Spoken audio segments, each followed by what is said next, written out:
தப்புக்கு துணை போக வேண்டாம். தப்புன்னு தெரிஞ்சும் அந்த தப்பை வந்து நம்ம அப்ரிஷியேட் பண்ணோம்னா, நான் ஜென்ரலாக சொல்கிறேன், அப்ரிஷியேட் பண்ணோம்னா நாளைக்கு இதே தப்பு இன்னும் எத்தனை பேருக்கும் நடக்கும்ல. அதனால நிறைய பேர் பாதிக்கப்படுவாங்க. இன்னைக்கு அவர் பண்ண தப்பால இங்கே ஒரு சின்ன உயிர் பாதிச்சுட்டு இருக்குது. அதுக்கு எந்த ரெஸ்பான்சிபிலிட்டியும் இல்லை, ஆன்சரும் இல்லாமல் ஒரு பர்சன் கில்ட் ஃபீல் கூட இல்லாமல் ஜாலியாக எனக்கும் அதுக்கும் சம்மந்தமே இல்லாத மாதிரி இருக்கிறதுலாம் ரொம்ப தப்பு. அது என்ன சொல்கிறது, யாராக இருந்தாலும் ஒரு குற்ற உணர்ச்சின்னு ஒன்று இருக்கும். பட் இந்த பர்சனுக்கு எப்படி அது இல்லாமல் போச்சுன்னே தெரியல. தப்பு பண்ணுறாங்களா, அதுக்கு துணை போகாதீங்க. ஏன்னா நாளைக்கு இது ரிப்பீட் ஆகும். ஏன்னா ஓகே, நம்ம வீட்டில் சப்போர்ட் பண்ணுறாங்க, அப்போ நம்ம நிறைய தப்பு பண்ணலாம், ஒன்றும் பிரச்சனை இல்லை அப்படிங்கிற ஒரு மைண்ட் செட்டுக்கு ஆண்கள் வந்துடுவாங்க. வேண்டாம், அது ரொம்ப பெரிய தப்பு. உண்மைக்கு போராடுங்க, துணை நில்லுங்க. தப்பு பண்ணுறதுக்காக வந்து கூட நின்று அதை வந்து இது பண்ணாதீங்க. இதனால பாதிக்கப்படுறது 2 பொண்ணுங்க, அந்த சைடும் இந்த சைடு நான். அண்ட் குழந்தைங்க, அந்த சைடு இருக்க குழந்தைங்க, இந்த சைடு இருக்க குழந்தைங்க. இது வேண்டாமே, அது ரொம்ப தப்பாக இருக்குது.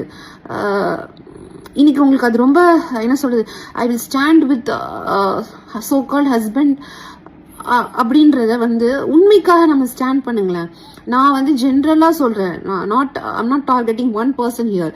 ஜென்ரலாக பப்ளிக்கு நான் சொல்கிறேன், தப்புக்கு துணை போகாதீங்க. அந்த தப்பை சரி செய்ய பாருங்க. அப்படி இல்லைன்னா அந்த தப்பை திரும்ப பொய் மேலே போய் பேசி அந்த தப்பை மறைக்கணும்னு நினைக்காதீங்க.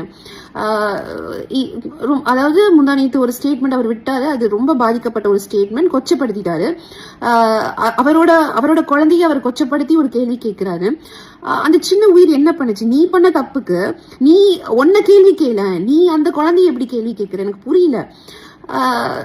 கொஞ்சமாவது கில்ட் ஃபீல் இருந்ததுன்னா யாருமே இந்த மாதிரி பண்ண மாட்டாங்க. ஸோ எனக்கு நிஜமாவே என்ன சொல்ல தெரியல. பிகாஸ் டெலிவரி ஆகி 1 வீக் தான் ஆகுது. நீ ஸ்டேட்மெண்ட் மேலே ஸ்டேட்மெண்ட் விடுறீங்க, எனக்கு புரியல. ஒரு தப்பு பண்ணிட்டாங்க, அந்த தப்பை வந்து ஹைட் பண்ணணும்னு நினைக்கிறது வந்து பெரிய தப்பு. அது இப்போ எல்லாருக்குமே தெரிய வந்துருச்சு. இப்போ மாதம்பட்டி ரங்கராஜ் ஹேஸ் 2 வைஃப், 2 கல்யாணம் பண்ணியிருக்காரு, குழந்தை இருக்கு, அந்த சைடும் இருக்கு, இந்த சைடும் இருக்கு. இது எரேஸ் பண்ணா எரேஸ் ஆகாதுல்ல. அந்த தப்பு நம்ம அழிச்சிடலாம்னு நினைச்சா அது இது காலம் ஃபுல்லாக கண்டினியூ ஆகிட்டே தானே இருக்கும். இது அவரோட வாரிசு. ஸோ அது மாற்ற முடியாதுல்ல. ஸோ கொச்சப்படுத்தாதீங்க, அவ்வளோதான் நான் சொல்லுவேன்.